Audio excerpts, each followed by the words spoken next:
black book full of senators' names, private jets to islands playing twisted games. Said I was crazy talking about them camera feeds. Now everybody's wondering why that guard fell asleep. They called me crazy yesterday, but now it's headlines in the light of day. Them suits in Washington are proving me right. Every time they open up their files, just give my theories a little while. What's insane at dinner time is breakfast news at night. Yeah, they call me crazy, but now they call me right.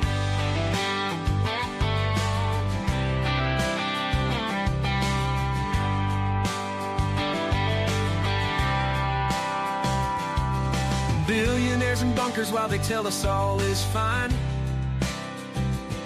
Big pharma's getting richer one prescription at a time. Temple's getting crowded with them devils in disguise. But them dominoes are falling and the truth don't lie. They called me crazy yesterday, but now it's headlines in the light of day. Them suits in Washington are proving me right. Every time they open up their files, just give my theories a little while. What's insane at dinner time is breakfast news at night. Yeah, they call me crazy, but now they call me right.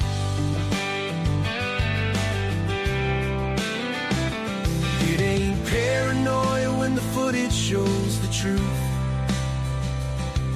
It ain't delusion when they can't hide the proof. You can label me a madman, call me what you like, but I'm batting 1,000 on these dark moonlight nights. Got a list of theories in my bottom drawer. Gonna wait 6 months before I show you what they're for. 'Cause every wild conspiracy seems to find its day when them cameras stop rolling and the truth gets away. They called me crazy yesterday, but now it's headlines in the light of day. Them suits in Washington are proving me right. Every time they open up their files, just give my theories a little while. What's insane at dinner time is breakfast news at night. Yeah, they call me crazy, but these days I sleep just fine. 'Cause crazy keeps on turning into front page.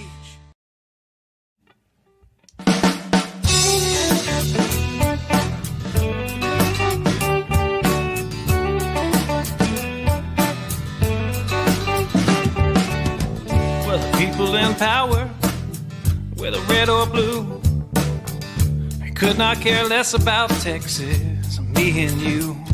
They created this give me country that don't value hard work. For a Texan to survive, all we need are some seeds and dirt. Texan rise, don't you hear your call? Got to save your country for it's long gone. Texan arise, don't you hear your call? Got to save your country, for it's long gone.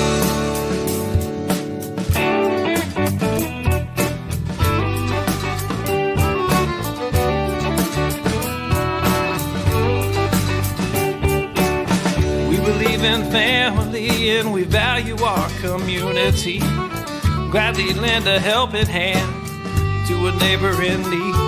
And we don't believe that government should provide for all of society's needs. No, it's the pride of a Texan to give to others voluntarily. Texan arise, don't you hear your call? Gotta save your country, for it's long gone. Texan arise, don't you hear your call? Save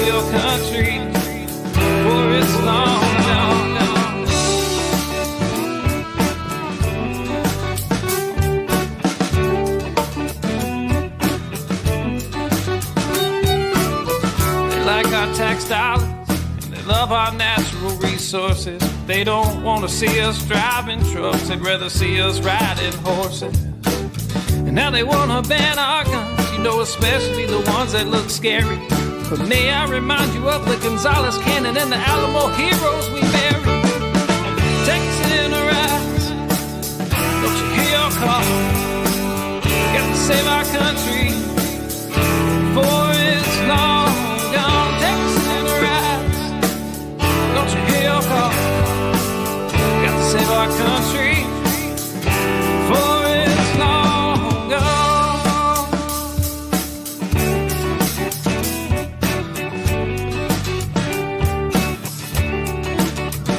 This last verse is straight from the Texas Constitution, Article 1, Section 1 and 2.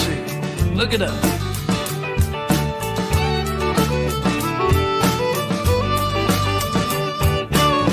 Texas is an independent state, yet presently we suffer.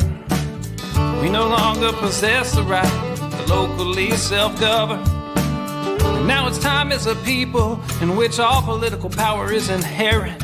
And in such manner we find expedient, we reform or abolish our government. I said, Texas in a rise, don't you hear your call?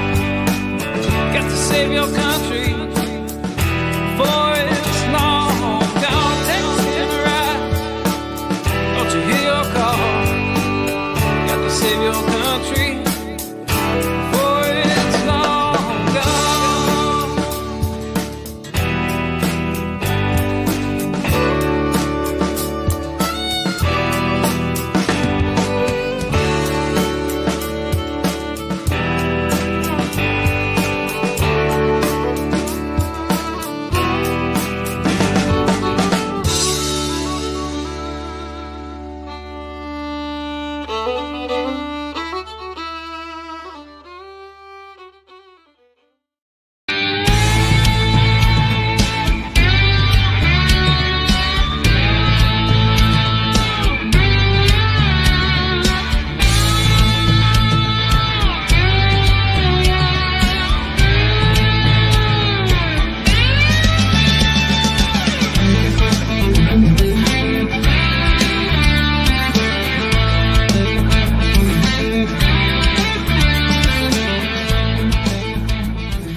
Oh my, you guys caught me like mid-drink. Hang on.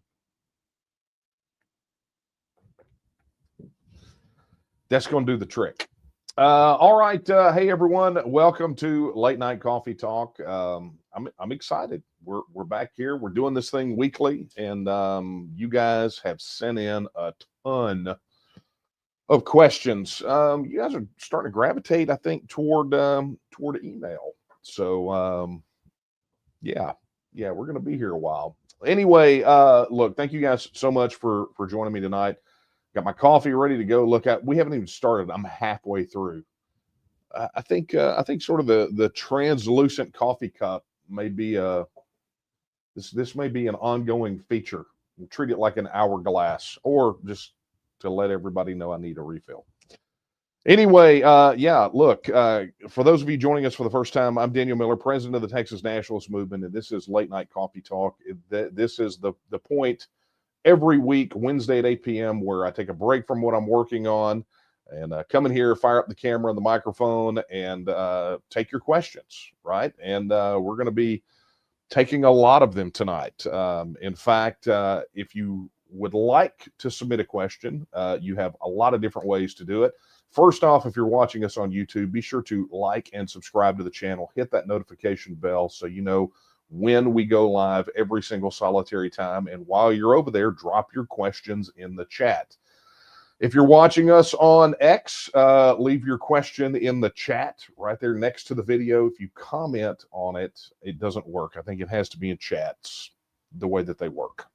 But also, look, follow us, right? Wherever you're watching this, be sure to follow. Additionally, if you're watching this on Facebook, which there are quite a few people who do, but if you're watching this on Facebook, be sure to like and share the post, and drop your questions in the comments. Those questions and comments, they all come over here Kara's that direction, going through, making sure that we try to catch them all. And she queues them up and puts them over here for me to take a look at. So I try to bounce back and forth between ones submitted via email, which if you look at the screen right now, coffeetalk@thetnm.org. You can submit your question there as well.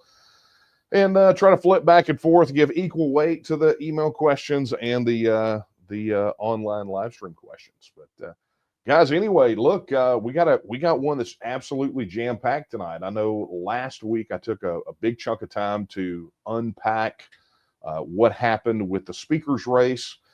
Obviously, I know from the submitted questions, we got a lot. They kind of cover a lot of the gamut, but there are some about some things that we've already discussed, right? What's now that we've had the inauguration of Donald Trump in his second term, we've had a lot of the questions again about, what does this mean? So I'll pick up some of those as well. But anyway, let's get to it, right? Man, we've got, I just flipped over here and saw something about, it's something about Irish coffee. No, obviously not, right? All right, so tell you what, let's do this. Let's go ahead and take our first question of the night. And we will get down to this one. This is from Buddy. Buddy says, I agree with you that the term secession has a different, nuanced definition than reasserting our status as an independent republic, but it seems like the public has been warming up to it. Should we still treat the word secession as taboo or embrace it? Look, I will tell you that for me, okay, this has been a bit of an evolution. If you go find a copy, if you happen to find an in-print copy of my book from 2011, Line in the Sand, you will see that I am firmly in the camp that, secession is the term. But from 2011 on, there's been more research, and for me and really for the organization too, we've really shifted a bit, and our shift is not really about public perception, right? There's a school of thought that says that we should shape what we do around public perception, and to a certain extent, we have to appeal. Remember, all political power is inherent in the people, so there has to be an appeal. But independence is the appeal, and my aversion to the word secession has really been about when the media refer to us as a secessionist organization, or that our goal is secession. That is, to me, has been a fundamental misunderstanding of this, because what secession is a process, right? It's getting you to a goal. What is that goal? Well, for us, that goal is independence.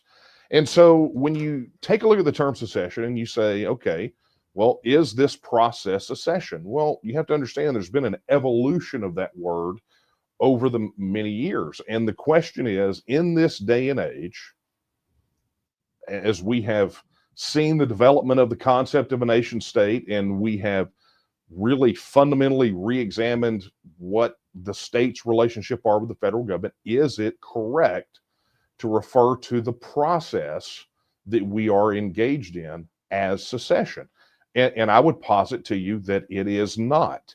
The challenge that you run into is that the word secession is much like the word conservative or the word liberal.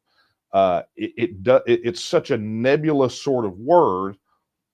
It can be pinned on just about anything, right? I mean, I've talked about this story before, but when I ran for state representative here in this district in 2012, I was running against a guy who had been a Republican for all of, I think, one term after he flipped Democrat. There was nothing that even probably the loosest definition of conservative would give him a conservative record. You couldn't say he had a conservative record.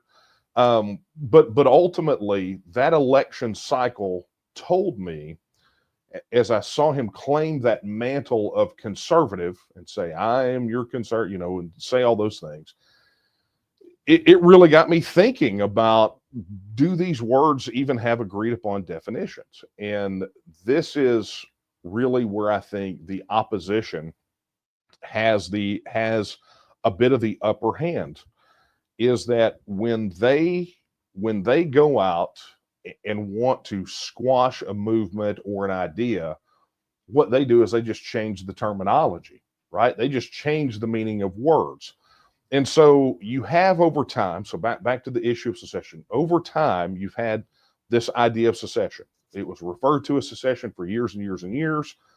But you start seeing a refinement and a distinction growing in relation to the process. And so, much like I posited to, I did an interview with a producer for public radio out there in West Texas the other day, and I explained it this way. I said, if you looked at Brexit, nowhere, what you had was you had a sovereign entity, the United Kingdom, withdraw from the European Union. No one referred to that as a secession. No one. So the same people that would look at what we're doing and call it a secession would never refer to what the UK did as secession. But from a process standpoint, they are exactly the same. A sovereign entity withdrawing from a larger political and economic union. That's the thing. So, when you say, should we still treat the word secession as taboo or embrace it? Secession's not been taboo, other than it's not really the correct way to describe what we're doing. But I'm not particularly afraid of the word. We talk about secession quite a bit, particularly historically speaking. It may continue to be in the public consciousness, secede and things of that nature. Secede bumper stickers, and the public consciousness may not have a problem with it, but when it comes down to defining what it is that we do, I don't use that word because frankly I just don't think it's accurate. All right, give me a second, folks. Anyway, buddy, thank you very much for that question. All right, let's jump back over here to the chat. And I'm looking, guys, be sure to drop your questions in the chat and see if I missed anything. Nothing. Yeah, you guys are pounding me via email, but nothing in the chat. Okay, fun. All right, let's get down here to, let's get back over here to the email.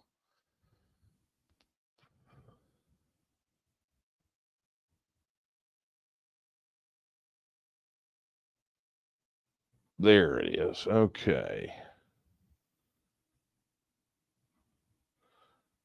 Okay, this one is from Ralph. Ralph says, did we ever get an accounting of the cost of the 2024 attack on Paxton by the Texas House Rhinos and Democrats? What Ralph is talking about is the impeachment efforts in the House and then the subsequent trial in the Senate on Attorney General Ken Paxton. And as that thing, turned into the dumpster fire that it was, and was completely kind of exposed as a political maneuver, on the tail end of that, there were a lot of people asking for an accounting of how much it actually cost the taxpayers to go through with that. Some notable voices. Tony Tinderholt was one. Notably, he was, I think, point of order in one of the special sessions, and I think prevented from asking questions from the mic. Then you had Lieutenant Governor Dan Patrick doing the same thing, saying, look, there needs to be an accounting.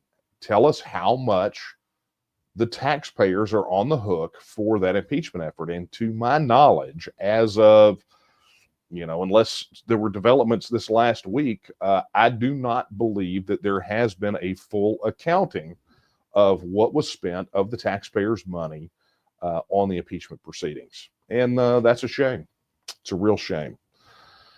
Okay, let's get down to the next one.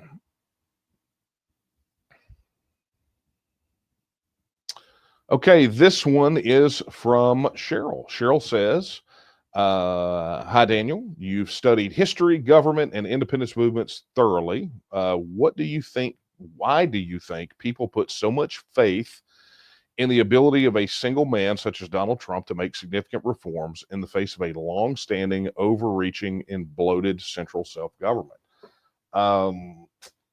It's a great question. I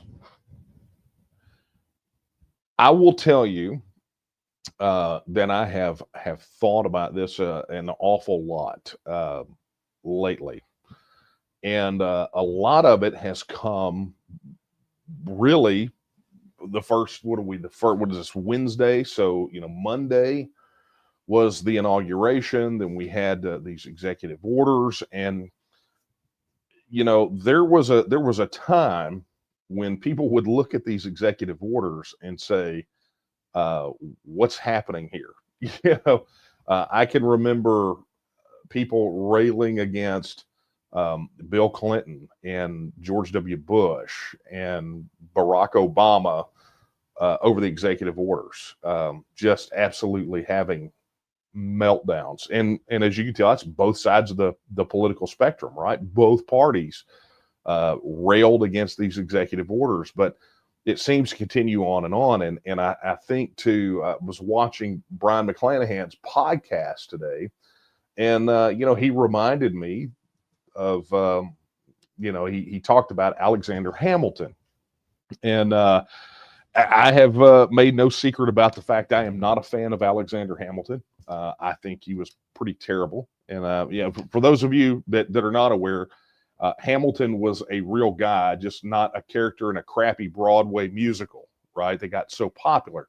But Hamilton was a massive proponent of an elective monarchy. He wanted a strong executive figure. And when I say strong, I mean, he ultimately wanted a king for America. I mean, it was referred to as elective monarchy, and there were some things about it, but he envisioned what was effectively an imperial presidency.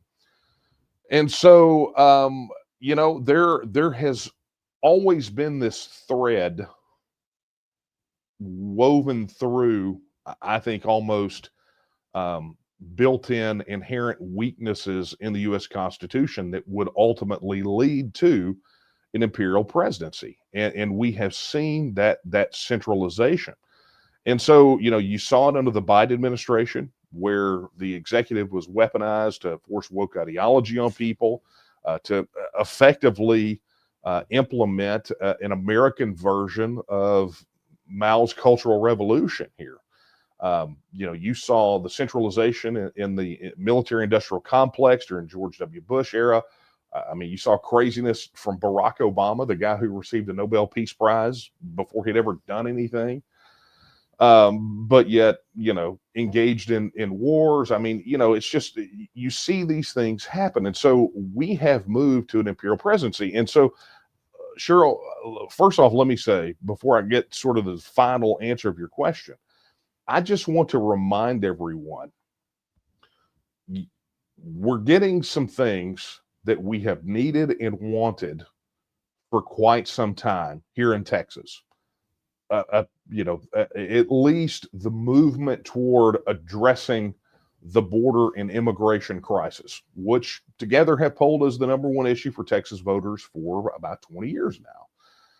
We're seeing movement there, right? We're seeing movement across a lot of different areas that are frankly really palatable to us. The problem that we've got is that this is being accomplished by executive order. Now, granted, sometimes people say, look, I don't care. I don't care how we fix the problem. It just needs to be fixed. And in times of crisis, that's, not necessarily a bad way to look at it. But understand that the hell you unleash during that crisis, once you open Pandora's box, there's no stuffing those things back in. And anything that is done or given or taken away by executive order can be undone, given, or taken away by an executive order in the future. The precedent has been set. Now, granted, Trump is inheriting this precedent, right? He did not create the imperial presidency. But what we have to understand is that because Pandora's box is open and we live with sort of an imperial presidency, because we really have sort of two competing things between an imperial presidency and the permanent civil service, right? The bloated bureaucracy. Some things are going to be able to get accomplished by executive order, and with the next president are likely to be undone or shift back the other way. You effectively are now, well, always have been. I mean, this is not a new thing. You're at the whims of whoever is at 1600 Pennsylvania Avenue, ostensibly, right? Sort of on the surface. But never forget, it is the federal superstate that runs everything. So you may have this veneer. Things may start going in a direction that you like, but number one, there will always be a federal superstate to fight against it, stymie it, put a stick in the spokes. And number two is that pendulum will swing the other direction at some point, and that power that was used to fix things or give you whatever you want will be used to undo it, change it, give it, take it away, whatever it is. So to your point, though, about why do I think people put so much faith is people want really simple solutions. They want things simple. They want ultimately to see these things done. And at a point where people feel like they're drowning, often they'll get to they get to a point where they'll hop in whatever boat comes by, and that's ultimately, I mean, that's the tale of history. I mean, I could deep dive that all day long, but that is a tale as old as mankind itself. What you just said right there. So inherently, I think it's somewhat human nature. Anyway, thank you so much for that question, Cheryl. All right, let's go over here and check. Oh my, okay, here we go.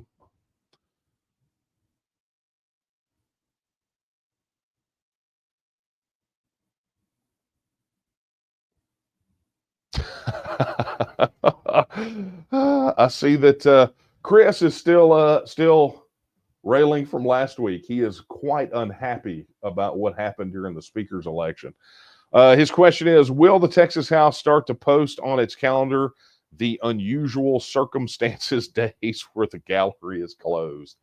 That is a question more appropriately directed to the Texas House of Representatives. Perhaps you should contact your state rep and ask them what exactly were those unusual circumstances. Maybe, you know what, let's do this. I'm going to make a note of this.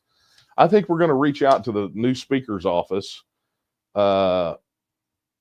and see if we can get a statement on what those unusual circumstances were. Maybe we'll ask the DPS as well, because I'm curious. I would like to know specifically what those unusual circumstances are, and I'll we'll start with Burroughs. We'll find out. But anyway, thanks for your question, Chris. Okay. Colleen asks, any thoughts on how to stop Democrat chairs from being appointed in the Texas House? I don't. I mean, I would say that you guys are doing pretty much everything you could, right? But I would suggest, if you haven't contacted your state rep, already go ahead and do that. But look, I think they already know what the situation is, right? I think they already know where sentiment lies on this. But that being said, it will be interesting to see, because I think on the schedule tomorrow is when they're going to address the rules. Is it housekeeping tomorrow and then rules the next day, or I forget. It may be tomorrow or the next day, whatever it is. But my understanding, they still have to address what those rules are, and I think they did housekeeping already. I think rules is tomorrow. But the fact that they postponed it for a week, I think is kind of telling that something is likely in the works. So, Colleen, look, I'm going to level with you. The arrow has left the bow on this one. Whatever's going to go down is probably already set in motion. Now it's kind of time to let the pieces play and let the chips fall where they may. That speaker vote, this goes back to something we've said a lot over the many years, is battles like you're having right now, questions like you have right now, those things were decided effectively in the primaries back last March.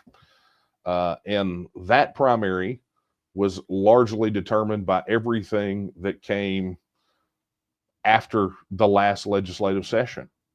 And I mean, that's just how far back this thing goes. And so, you know, you're seeing the fact you're even having to ask this question is really, I think, telling as to where the process is. There are a lot of people out there that are under the misconception that the legislative session starts when the House gavels in, but so many things that the board is set long before the gavel ever slings down, to the point that you know, it's what you saw on the opening day with the speaker's election was a pretty rare situation where you had a contested speaker's race, as hotly contested as it was. So, you know, what right now it's going to be up to whatever happens in the rules and whatever sort of deals are getting brokered for the rules. But there is a lot of speculation. Two strains of thought. One is that Burrows will try to reclaim his Republican bona fides by appeasing the party, the conservative wing of the party, and not appointing any Democrat chairs. There's another school of thought that says that he is essentially locked in now because that was part of the deal that was brokered with Democrats for their support.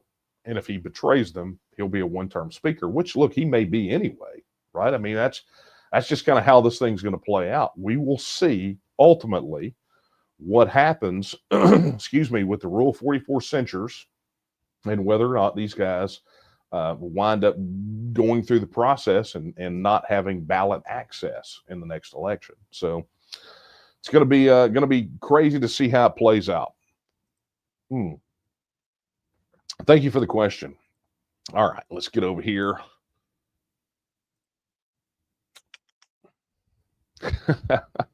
Roger asks, when Texas achieves independence, what do you think of Texas changing the name of the Gulf of Mexico / America to the Gulf of Texas? Look, I mean, you could do whatever you want to do. I mean, nations can name things whatever. I guess. I mean, that's kind of where we're at, right?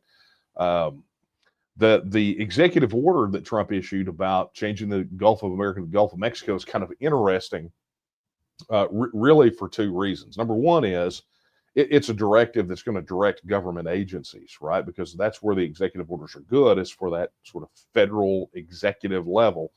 So they'll all be forced to actually spend money to change. You know, we're going to pay for that, right? They're going to have to change it, all their documentation, all their digital records.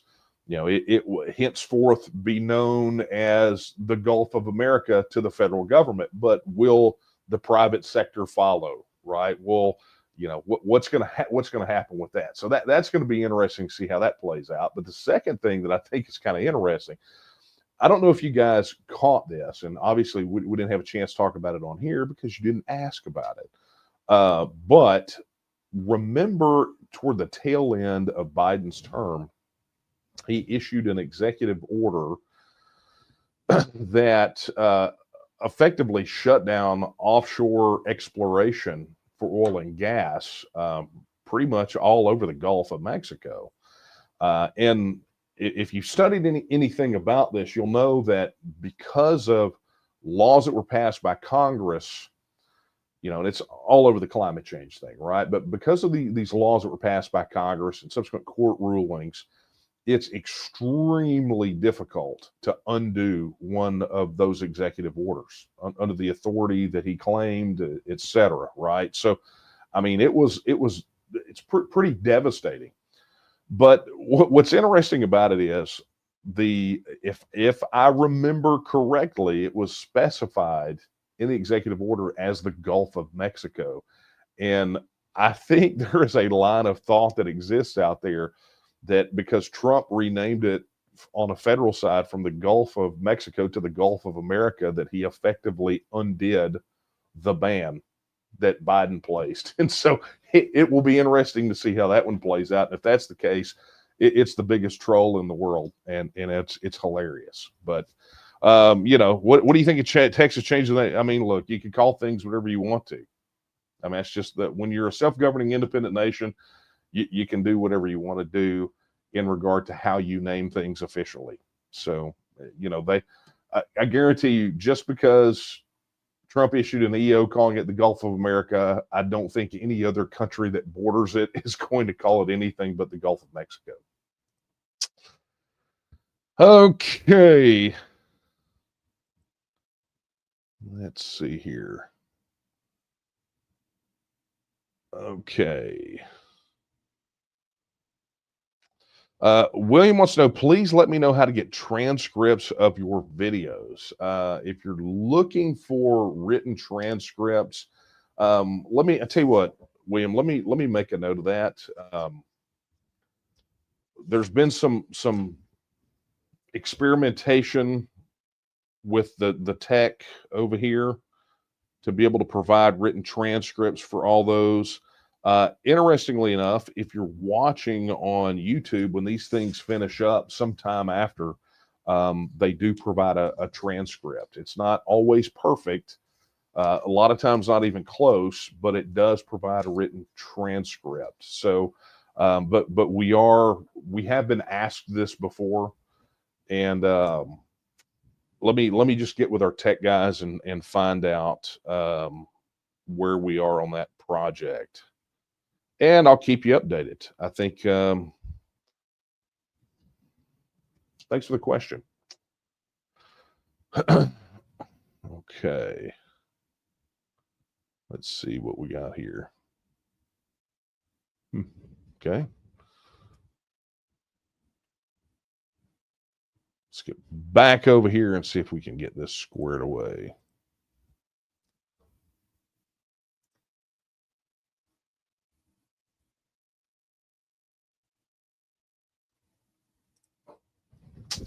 Okay, Gabriel says, although I don't always agree with you, I agree with your vision for Texas. Thank you. Look, we're not always going to all be in agreement. I mean, the only agreement that we have to have as a movement and an organization is around the mission and the plan and what we're going to do. You can't be unequally yoked. But we don't have to agree with each other 100% of the time. You're going to find that there are going to be people in the TNM that across maybe 70 or 80% of issues, you are not in alignment. But you will find in that 20 to 30% the independence of Texas, and a recognition and a respect for the fact that if we have our independence, when we have our independence, we'll be able to have these conversations and be able to have them in a way that we're not able to have right now, and be able to come to terms on certain things and do what's best for Texas and Texans, something we're not allowed to do right now. So, look, I appreciate the candid comment. We're not going to always agree. There are going to be people out there that don't agree with me on some issues or whatever, but that's okay. As long as we can agree that our destination is Texas independence, and we can agree on these fundamentals, the principles and the values and things like that, then, the rest of it kind of shakes itself out. Thank you for that.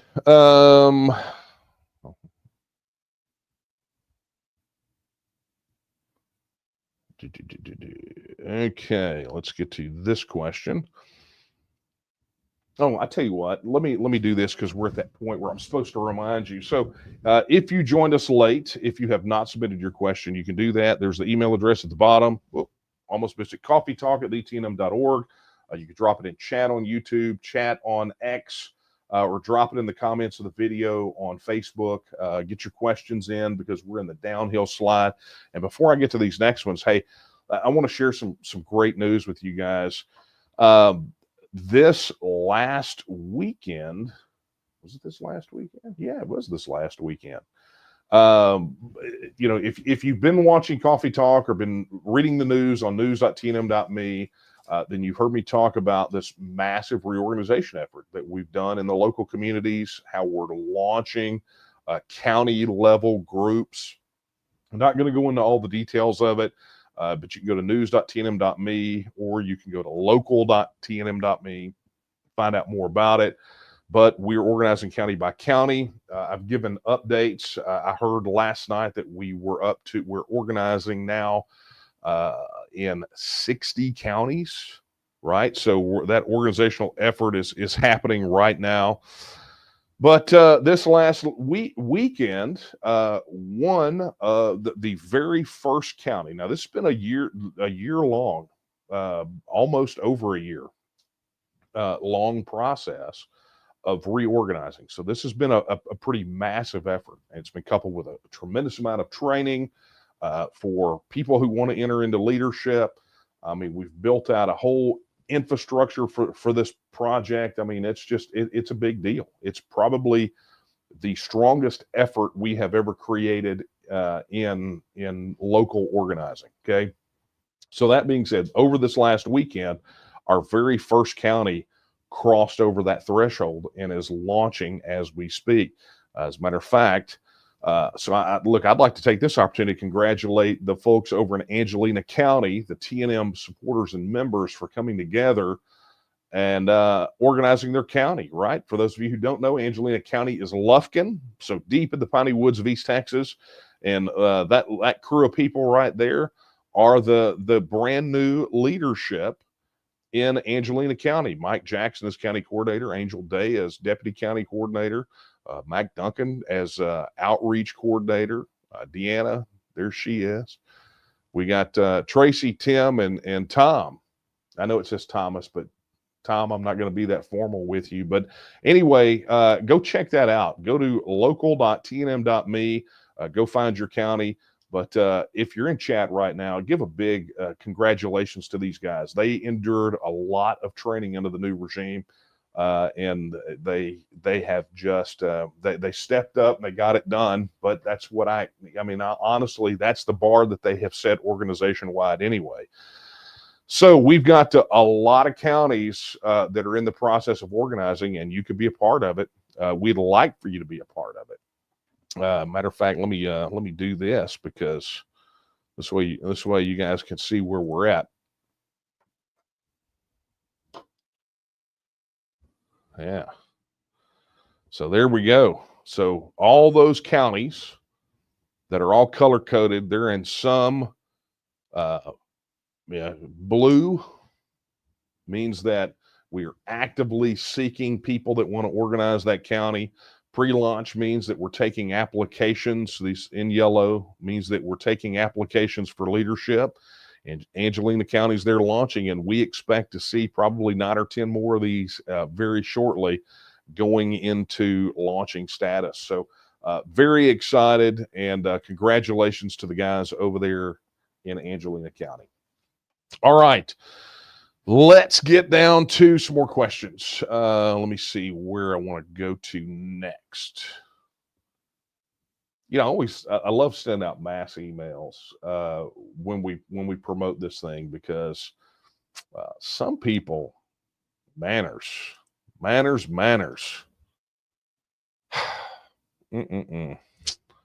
Okay, let's look at what John says. John says, question for you, Daniel. Hey, that's me. What would likely happen to state/national parks in Texas with independence? Would national parks still be national? Probably. That stuff gets transferred over. So, you have that land set aside as a national park.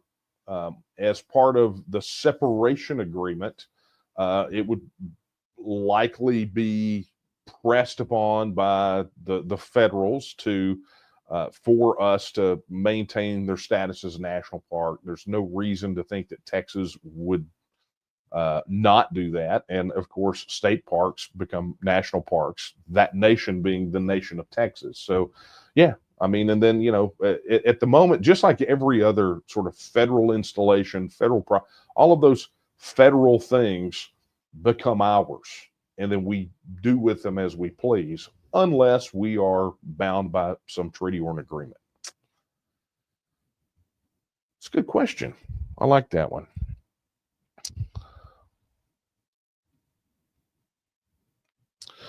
Okay, let's go. Caleb says, Mr. Miller, ooh, so formal. Has TNM had conversations with the governor, AG, or any other official about Texas independence? That he, she, they appreciate the idea. It's kind of funny what you did with those pronouns there. I mean, it feels kind of like a throwback to the Biden administration. Let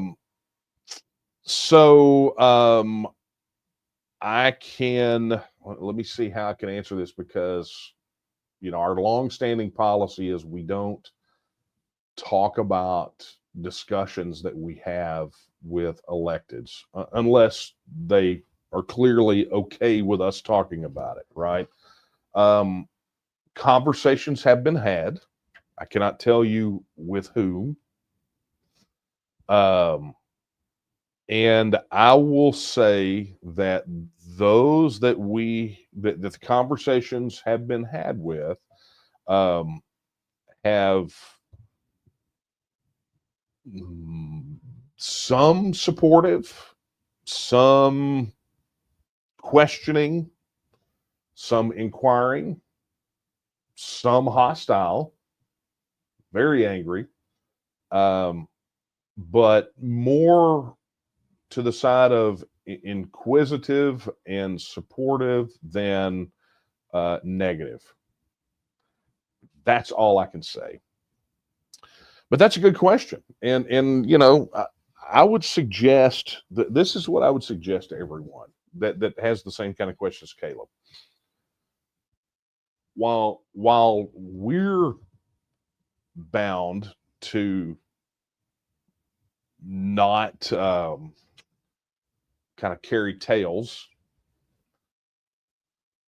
I would suggest that if you pay really, really close attention to whichever of these electeds that you're curious about, I will tell you that the signs are there and obvious without even having to connect too many dots. I wish I could say more, but I'm not that kind of person. Thank you for your question, Caleb. Oh, man, look at you guys dropping the questions in, still getting them in. That's good, because I'm almost out of coffee. This could be a problem.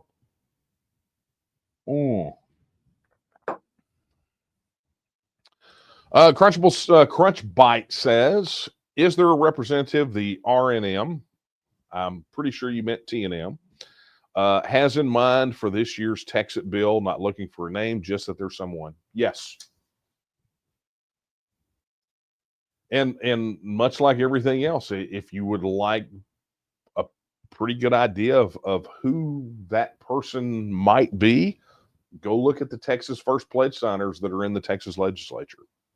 Go to taketexasback.com and throw a dart, and you could probably be right. Okay.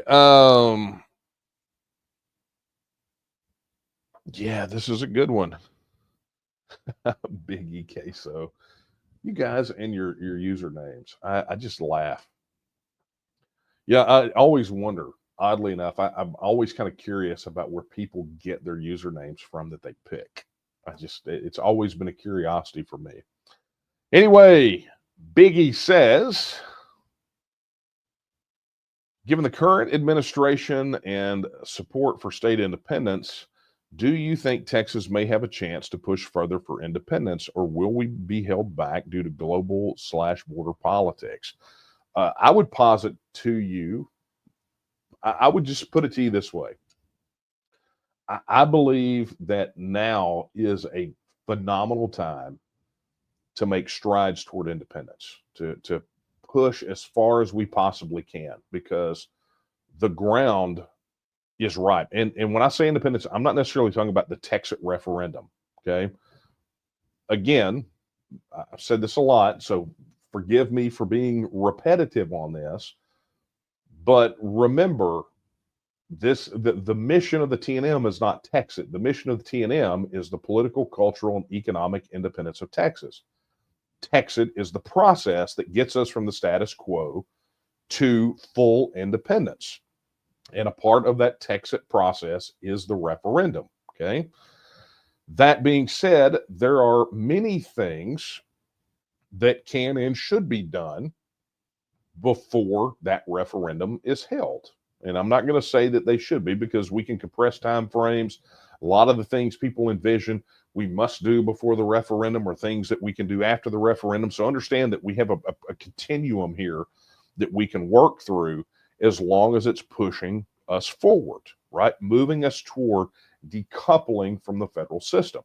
And I'll give you a good example. Andy Hopper, Texas First Pledge signer, state rep, filed a bill today on the heels of the pardon of the J6 folks. And by the way, let me just say this.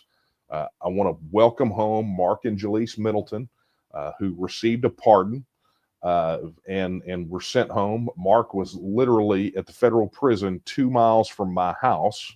Jaleese was at a federal medical center. They were J6ers. They were convicted for doing nothing more than Mark shielding his wife from the billy club of the Capitol Police when they were cracking skulls, when they weren't even, they were just standing. Okay. Not going to get into the details of the case. Mark can do that, but I'm going to tell you, I am over the moon that they are home. That being said, I digress.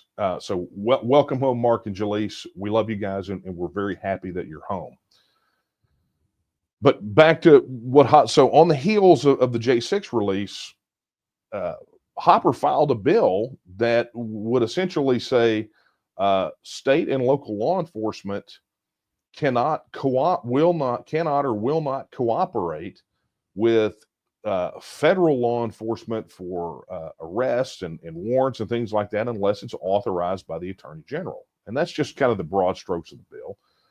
But that in and of itself is a move toward decoupling. It basically puts a wall there and says you are allowed to operate here insofar as we allow it. And anything outside of that, get bent, pound sand, stay on your side of the Red River, right? So that's one example. Or we take the example of legislation in the last session, like transactional gold, where Texas is making moves toward having its own currency, right? So, I think we're in a climate right now, and I said this after Trump's election. Everyone predicted that it was going to be absolute calamity the day after, leading up to the 6th with certification. There was all this belief that there was going to be this calamity. And it's like, guys, okay, I'm not saying it's time to let off the gas, because it's not. This is the time you put the pedal to the metal, because the opportunity, the groundwork, the sort of the path for us to push Texas toward more independence is super clear. And now what you've done is you have given I don't know any other way to put it, but it's sort of a reprieve, right? All of us now that believe Texas should be a self-governing independent nation now have more time to do the things that we need to get done, which is, with what I've talked about, the TEXIT blueprint, build capacity, this local organizing, this growing the political, cultural, and economic independence of Texas. We are in a place that, I don't think that we were even in this good a place Trump's first term.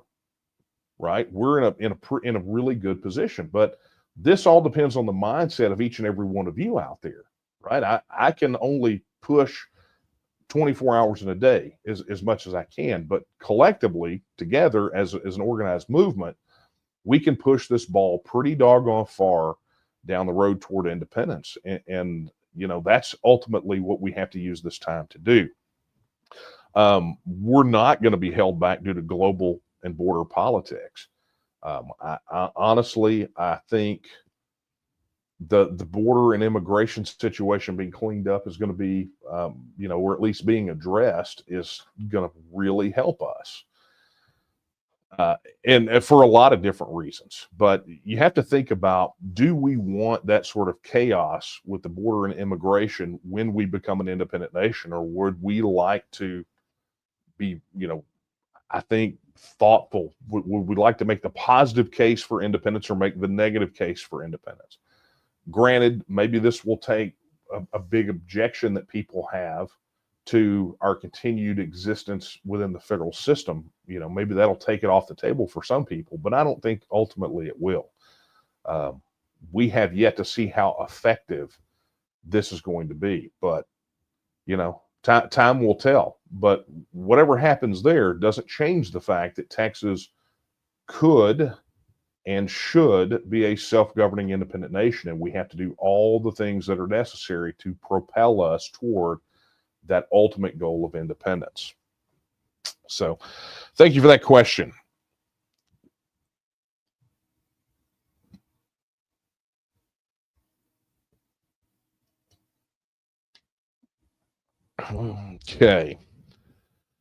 Okay, this one, in the Republican Party of Texas, has there been further updates to push for the Texas referendum? I mean, what are they going to do, right? What more are they going to do right now? It's two planks in the party platform. You know, we're having some discussions about what is going to happen with the petition from the last go around. There's some things happening, but right now, I mean, there's not more they can do. The party as an organization, they've done what they can. There's nothing, they don't really have a role other than managing the party and kind of gearing it up for the next elections between now and then, other than trying to be the moral compass for their party and make sure that the people that are wearing the jersey toe the party line, so to speak. And they're doing a pretty good job of that. So, yeah, I mean, nothing that we can share. Okay. Okay, this is a good one here.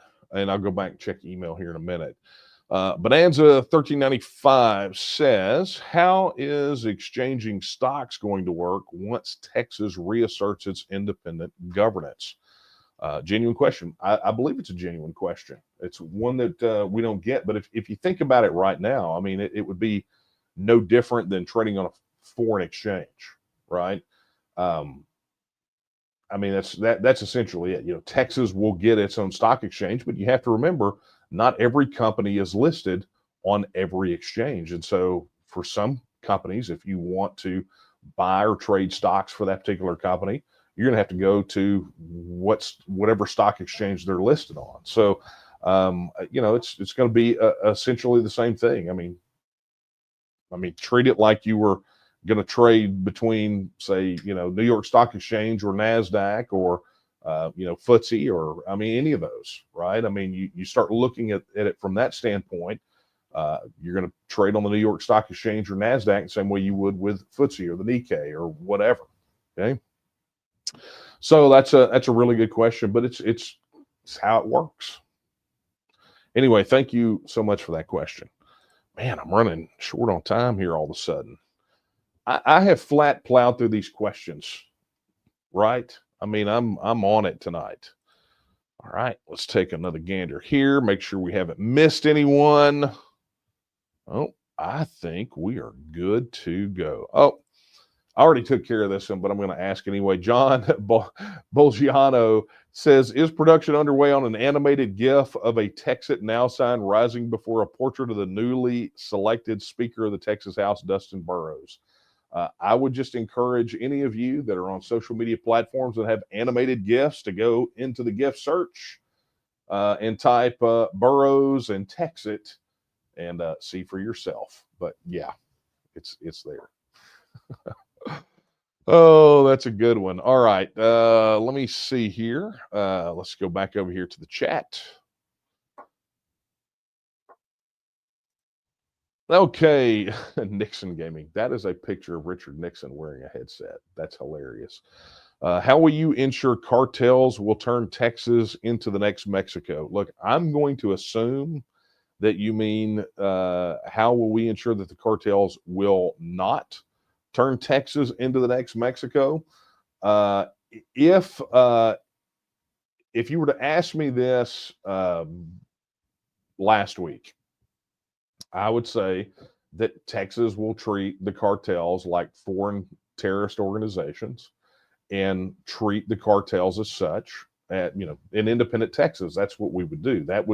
That's something that Texans have pushed for quite some time. As a matter of fact, when Lieutenant Colonel Allen West ran for governor, that was one of the things that he talked about an awful lot, which was that as governor, he would designate the cartels as terrorist organizations and then treat them as such. And it unlocks certain resources when you do that. And so, that would be effectively what the nation of Texas would have done and will do if the cartel still exists, because it just so happens one of those EOs that was issued by Donald Trump named them as foreign terrorist organizations on the federal side. Now, again, let's see how effective that is.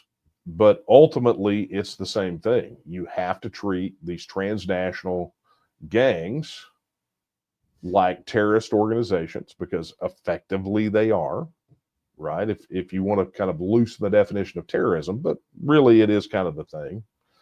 And that's how we would do it. I mean, look, Texas has wanted to unleash hell on the cartels for a very long time, and our hands were tied by the giant sucking sound of the additional $103 to $160 billion overpayment that comes from Texans into Washington, D.C., and by the federal government saying, you can't do the job, even though we refuse to do it. So, my hope is that now that the gloves are off, we can snuff out this nonsense once and for all. And let's just get this thing done. Those guys have been allowed to wreak havoc throughout Texas for far too long, and it's time something that was done about it. And so, like I said, if you'd asked last week, I'd say the nation of Texas would designate them as foreign terrorist organizations. This week, the federal government has done it, but at the end of the day, an independent nation of Texas won't tolerate that thing either. And so, it's just not going to be done. Anyway, thanks for the question, and love the profile pic. Okay, let's get down to the brass of the tacks, my friends. I am out of time, and much like the sands of the hourglass have run out, so has my coffee. Now, there will be those of you out there who say that I should get a bigger cup so this will last longer, but alas, friends, it is not to be. Our time tonight is at an end. I'm just out of time. So, hey, a couple of things real quick before we move along. If you have not been over to the TNM store lately, store.tnm.me, you gotta go check it out. We just added these 3 new shirts. Let's see if I can get you a better look at them. There we go. Yeah, get you a better look at them. This is in what's called the Texas Legends collection. These are limited edition, and we're going to be releasing 3 of these a quarter. But as you see right here, each one features a portrait, a picture of a hero from the Texas Revolution with one of their quotes on the back. I'll take a look. We'll look at one Seguin here. You'll like one, I think. But his quote, "Texas shall be free and independent, or we shall perish in glorious combat." Houston, Not the quote that I say all the time, but the back of his shirt says, Texas has yet to learn submission to any oppression, come from what source it may. Travis's shirt says, under the flag of independence, we are ready to peril our lives 100 times a day. So brand new shirts, head over to store.tnm.me to check that out. And look, a quick reminder, if you are not already a member of the Texas Nationalist Movement, you're going to want to do that. Go over to member.tnm.me. And look, we've got all kinds of bennies over there, right? You're going to get a ton of bonus content. Like right when you join, we ply you with 6 different reports and ebooks, including one on the federal government to help you understand the nature of it and understand partially the case for an independent Texas, which just so happens to be one of the other ebooks that we give you. We send you over the big report about, can we actually TEXIT? Can Texas make it as an independent nation? Plus a guide on effective independence advocacy. And look, guys, it's easy. $4.21 a month, right? Gets you in. And you get all kinds of exclusives. And we're getting ready to add one more perk that I cannot talk about now, but you're going to want to check it out. So if you're not a member, go ahead and knock that out today, right? I mean, we need you. We got to organize, and that's just part of it. Look, if you're not ready yet, but you're ready to say, look, I want to pledge my support, well, head over to tnm.me/vote and pledge your support today. Absolutely free to do. It just lets us know that you're with us, and it unlocks your access to TNM Social, which is our own internal private social network where you can connect with other Texas independent supporters. It also unlocks the TNM Academy, which is our bevy of online training and courses, plus a ton of activism resources. So be sure to check that out. And look, as always, we need your help. We're in the legislative session. We've got a lot of work to do. Sure would appreciate your support. Head over to donate.tnm.me. And right now, and has been for a couple of months now, when you make a donation there on donate.tnm.me, you receive membership credit for it. So be sure to head over there, donate.tnm.me, and give today. And look, if you're already a supporter and you haven't downloaded the mobile app, do that. Go to tnm.me/app, like right now.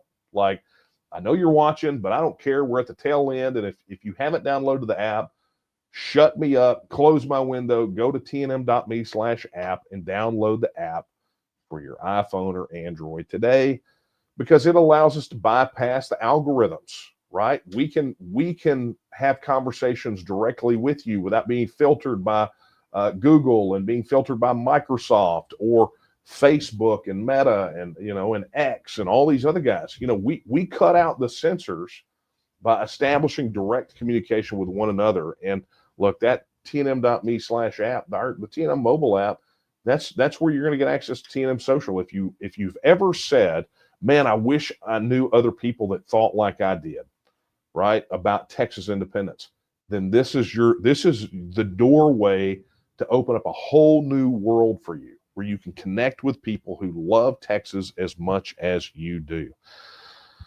Okay, friends. Well, you know what that means. It is time to punch it in, right? I need more coffee. I need to get back to work. But as always, I want to thank you so much for sticking around. Thank you guys so much for the thoughtful questions tonight. Like I said, they ran the gamut. There were some around the inauguration, kind of the EOs. We got to talk about that a little bit. But you guys, look, you have real curiosity. You want real deep dives on some of these questions. And other than that, you want answers. But at the heart of all of this is really your love for Texas and your belief that Texas should be a free, independent, self-governing nation state. And in that, we are all in agreement. So with those final words, I will leave you with the words that I leave you with every single time we're together. They're not my words. They're the words of Sam Houston when he said that Texas will again lift its head and stand among the nations. I believe that time is now. And the question is, will you stand with her? Good night, everyone.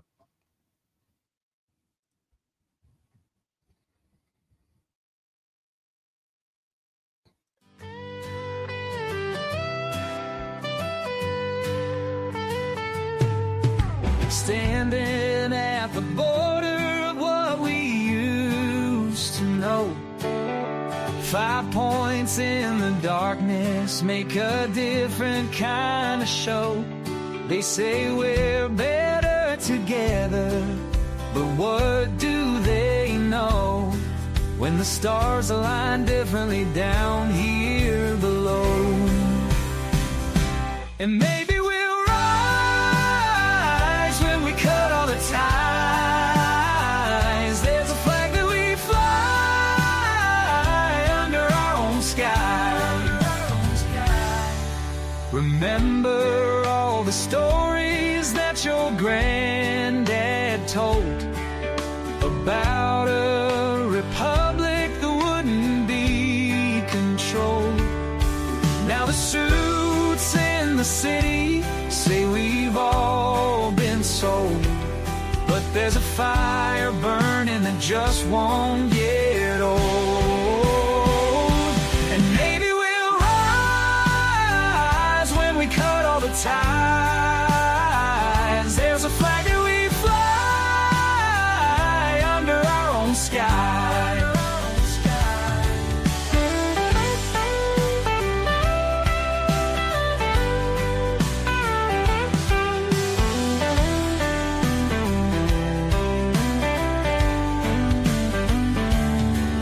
They draw their lines on paper, we draw ours in the sand. Some dreams are getting closer, while some don't understand. Don't understand. The highway stretched forever toward a setting sun, where cattle graze on memories of battles won. They say unity's the answer, but maybe we're done with playing by the rules of the chosen ones. Oh, maybe we'll rise when we cut all the ties. There's a flag that we fly under our own sky.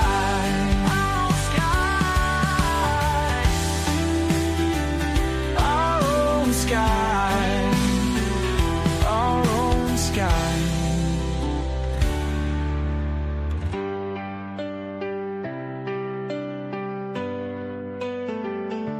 And maybe we'll rise when we cut all the ties. There's a flag that we fly under our own sky. Our own sky.